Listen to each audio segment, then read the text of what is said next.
दोस्तों बहुत पुरानी बात है। मैंने बचपन में एक कहानी सुनी थी। एक राजा था बहुत ताकतवर। उसके पास बहुत सारा खजाना था, अनगिनत दास दासियां, बहुत सारी संपत्ति थी। पर राजा की एक बहुत बुरी आदत थी, फालतू के कामों में समय बर्बाद करना।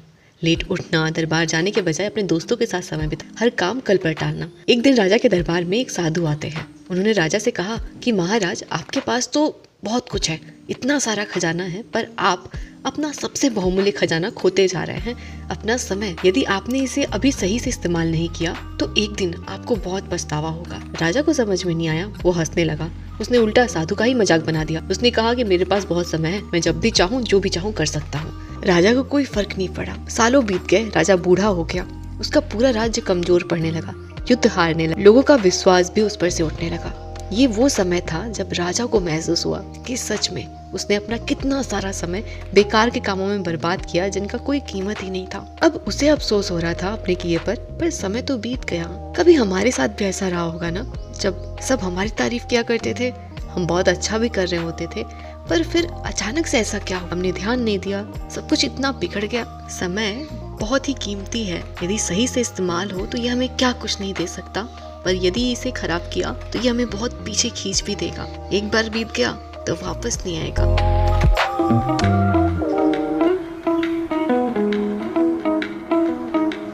हेलो टू ऑल जागृति's family, good morning. I hope हम सभी खुद से हर रोज जीत रहे होंगे, बढ़िया होंगे। आजकल हर ओर इतना तेजी से सब कुछ हो रहा है, हम घर में बैठे दुनिया से बेखबर। हमें लगता है कि हम क्या कर रहे हैं, समय कितनी तेजी से बीता और हम क्या कर रहे हैं। जंग लग गया है जैसे, मानो हम जिंदा भी हैं या फिर बस यूं ही चल फिर रहे हैं। आज मेरे दिमाग में बहुत सारी चीजें चल रही थी। रात में फीवर था, पेट दर्द अलग, सुबह ठीक हूँ, अच्छा महसूस कर रही हूँ। पढ़ाई वाला समय तो बीत गया था, तो सोचा चलो अभी घर के कामों में लगते हैं, लेकिन फिर आदू ने मना कर दिया। वो खुद ही लगी है सुबह से। मैं सोच रही थी मुझे हो क्या गया है, अक्सर बीमार पड़ रही हूँ। मैं जिस दिन छुट्टी पर होती हूँ ना, मम्मी आदू को काम करते देखती हूँ तो मुझे और घबराहट सा होने लगता है। आज तो सब है आसपास जिनके लिए हमारा ठीक होना, हमारा ठीक रहना कितना मायने रखता है, पर कल किसने देखा है।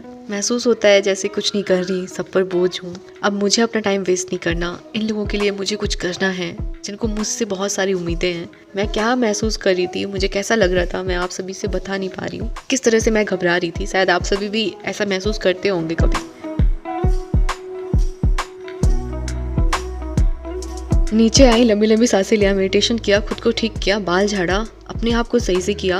खुद पर भी कभी कभी गुस्सा आता है ना कि हम जल्दी से सब कुछ कैसे ठीक कर दें। ये सारी बातें हम किसी से कह भी नहीं सकते, खुद ही समझाना होता है खुद को कि ठीक है, सब किए, तुम भी करोगी। सब ऐसे ही करते हैं, समय से पहले किसी को कुछ नहीं मिलता। तुम डेली गोल सेट करो, कल पर कुछ मत डालो, डेडिकेटेड रहो, तुम भी कर जाओगी। तुम किसी पर बोझ नहीं हो, ये समय मिल रहा है तुम्हें, तो खुद को बेहतर बनाओ, बहुत बेहतर, ऐसा कि तुम्हें भी तुम्हारे होने पर गर्व हो एक दिन। खुद को कमजोर मत महसूस होने दो। ये सब नेगेटिव सोच कर, खुद को कहकर अपने आज के गोल में लगो, उन्हें पूरा करो। सामने जो एग्जाम दिख रहा है वो है केवीएस, उसमें जुट जाओ।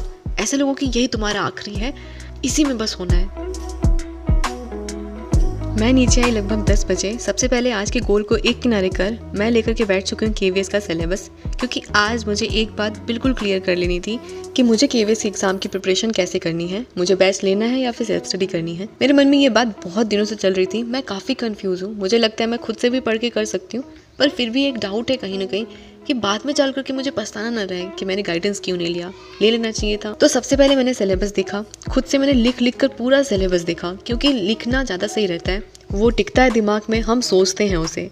लिखने के दौरान मुझे ये समझ में आ रहा था मैंने क्या क्या टॉपिक पढ़ लिया है, क्या क्या कवर हो चुका है। NIOS में मैंने अच्छा ये पढ़ा हुआ था, ये सब समझ में आ रहा था मुझे। हमें बैच लेना है या सेल्फ स्टडी करनी है, ये कई बातों पर डिपेंड करता है। पहली बात तो ये है कि हमारा सिलेबस हमें अच्छे से समझ में आ रहा है कि नहीं, जो टॉपिक्स दिए हुए हैं उन्हें कवर हम खुद से कर पा रहे हैं कि नहीं। मेरे कंडीशन में मुझे सिलेबस तो समझ में आ रहा था, बस थोड़ा EVS को लेकर चिंता था कि जो मेरी स्ट्रेटजी है NCERT को लेकर के, वो बस काफ़ी रहेगा या फिर और हमें कुछ करना होगा।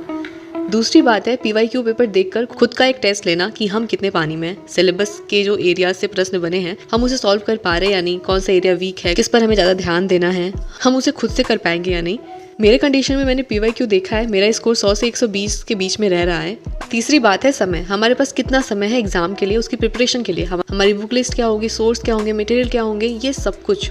मेरा सब में जवाब मिक्स था। मुझे कॉन्फिडेंस था रिटन पेपर को लेकर के, लेकिन जब बात इंटरव्यू की आती है तो मुझे गाइडेंस की काफ़ी कमी लग रही थी। 10 बजे से लेकर के 1 बज गए, इतना सोचने के बाद मेरा डिसीजन था कि मुझे बैच लेना चाहिए। आदू भी आ गई थी अभी, कब से ये मुझे देख रही थी कि मैं क्या कर रही हूँ। रिटन के लिए तो मैं बिल्कुल कॉन्फिडेंट थी, मेरा सिलेबस काफ़ी कवर हो चुका है, पर मुझे बस महसूस हो रही थी कमी, तो वो थी गाइडेंस की, खास तौर से इंटरव्यू के लिए। इसलिए आज मैंने सचिन सर का जो KVS PRT वाला बैच आया है वो ज्वाइन कर लिया। ये रिटन और इंटरव्यू दोनों के लिए उनका कॉम्बो बैच था। 1200 रुपये का इंटरव्यू वाला बैच है उनका, बस 500-600 ही एक्स्ट्रा लग रहा था, जिसमें इंटरव्यू और रिटन दोनों का कॉम्बो मिल रहा था। तो बाद में अलग से इंटरव्यू वाला बैच लेती, इससे अच्छा कॉम्बो बैच ही मैंने ले लिया। तैयारी हमारी जितनी हो चुकी है, जितना सिलेबस हमारा कवर हो चुका है, उसमें पता चलेगा कि हम कितना सही जा रहे थे। सर के साथ रिवीजन भी हो जाएगा, उसी साथ में गाइडेंस भी बीच बीच में मिलता रहेगा, जो हमारे लिए सबसे ज़्यादा ज़रूरी है हमारे एग्जाम को क्रैक करने के लिए। ऐसा नहीं है कि हम सेल्फ स्टडी से कर नहीं सकते हैं, आराम से कर सकते हैं। मैंने भी पहले सेल्फ स्टडी को ही चुना था, पर इंटरव्यू की अच्छी तैयारी के लिए, मॉक के लिए हमें बाद में जुड़ना ही था, तो अभी नॉमिनल सी फीस थी तो मैंने ले लिया। इस बैच को लेने के पीछे कई सारे रीजन थे। पहला तो कम फीस और उसी में इंटरव्यू तक की गाइडेंस, फिर मॉक्स भी मिलेंगे इतनी ही फीस में, तो मॉक के लिए भी हमें अलग से कुछ नहीं सोचना होगा।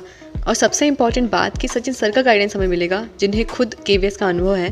तो ये थी पूरी स्टोरी। इतना सब कुछ मैंने सोचा और फिर इसके बाद जाकर के मैंने बैच लिया। इतने दिनों के बाद लेट हो गया था मुझे, लेकिन फिर भी मैंने जब तक ऑफर चल रहा था तभी तक लिया। अभी जाएंगे आप लेने के लिए तो ये जो बैच है इसका प्राइस 1990 हो चुका है।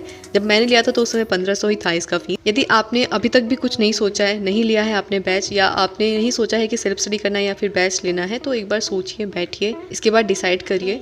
अच्छा चांस है, पक्की संभावना है, जून जुलाई तक देखने को मिल जाएगा हमें KVS एग्ज़ाम। काफ़ी अच्छी अपॉर्चुनिटी है KVS में जॉब पाना, काफ़ी अच्छा जॉब प्रोफाइल है। फिर पता नहीं वैकेंसी कब तक आए। तो अभी सिलेबस हमने पूरा लिख लिया है। एजुकेशन और लीडरशिप का सिलेबस ही इतना बड़ा था कि 2 पेज उसी में लग गया। हमने सारा लिखा है और अपने सामने ही चिपका लिया है। बाकी जो जनरल पेपर्स थे उनका जो सिलेबस था हमने अपने नोट कॉपी में फर्स्ट वाले पेज पर नोट डाउन कर लिया। फिर मैं नहाने चली गई थी। आज बैच लेने का फर्स्ट डे था ना, तो काफ़ी क्यूरियोसिटी थी कि कहाँ ऐप में क्या क्या दिया हुआ है, कितनी क्लासेस हो चुकी हैं, सब कुछ खोलकर देखा। लेकिन फिर उसे बंद करके बॉन्डेज में रहना, गुलामी में रहना, किसी के अंडर, बेनिडिक्शन। हम लगे पहले अपने आज के वोकैब को फिनिश करने के लिए। बैच ले लिया है, पर जो हम फॉलो कर रहे हैं वो भी काफ़ी रेलेवेंट सोर्स है। और रानी मैम का ये जो A to Z word series है, यदि हमने इतना भी कर लिया तो हमारे KVS एग्ज़ाम के लिए काफ़ी है। बैच भी ले लिया है तो अब कई सारे सोर्सेस हो गए हमारे पास, तो हमें ये समझना होगा अपने सोर्सेस को मिनिमाइज़ और लिमिटेड करना, कहाँ से क्या करेंगे वो लिमिट करना, और लास्ट तक उसे ही फॉलो करना। कुछ जो हम करते आ रहे थे वो कंटिन्यू हम रखेंगे, जैसे NCERT पढ़ना, NIOS को पढ़ लेना, वो कैप कर लेना, क्योंकि हम बैच ले लें फिर भी सिलेक्शन सेल्फ स्टडी से ही होता है, उसका कोई ऑप्शन नहीं है। बैच से गाइडेंस हमें मिलेगा पर पढ़ना हमें ही है। तो पूरा हमें बैच पर ही डिपेंड नहीं रहना है, खुद भी जागरूक रहना है कि हम जो फॉलो करते आ रहे थे वो सही है, ज़्यादा ठीक है, तो ये टॉपिक वहाँ से कवर हो जाएगा। कुल मिलाकर अपने तरीके से अपनी तैयारी को हमें जहाँ से भी सही लगे, कंफर्ट लगे, वहाँ से कवर करना है। आज मेरी बहुत कोशिश थी आप सभी के कई सारे सवालों का जवाब दे पाना। हर कमेंट्स का रिप्लाई मैं नहीं कर पाती हूँ, पर कोशिश रहती है वीडियोस के थ्रू आप सभी के कमेंट्स का रिप्लाई कर पाऊँ कि बी पॉजिटिव, बी ऑप्टिमिस्टिक, अपना बेस्ट बनिए, NCERT पढ़ते रहिए और अपने आज के सफ़र को चलिए। बस इन्हीं कुछ बातों के साथ यहीं पर एंड करते हैं। मिलते हैं अगले वीडियो ब्लॉग में कुछ नई बातों के साथ, एक और नए सफ़र के साथ। तब तक के लिए अपना बहुत सारा ख्याल रखिएगा, हमेशा पॉजिटिव बने रहिएगा। गुड नाइट, शब्बा खैर, शुभ रात्रि।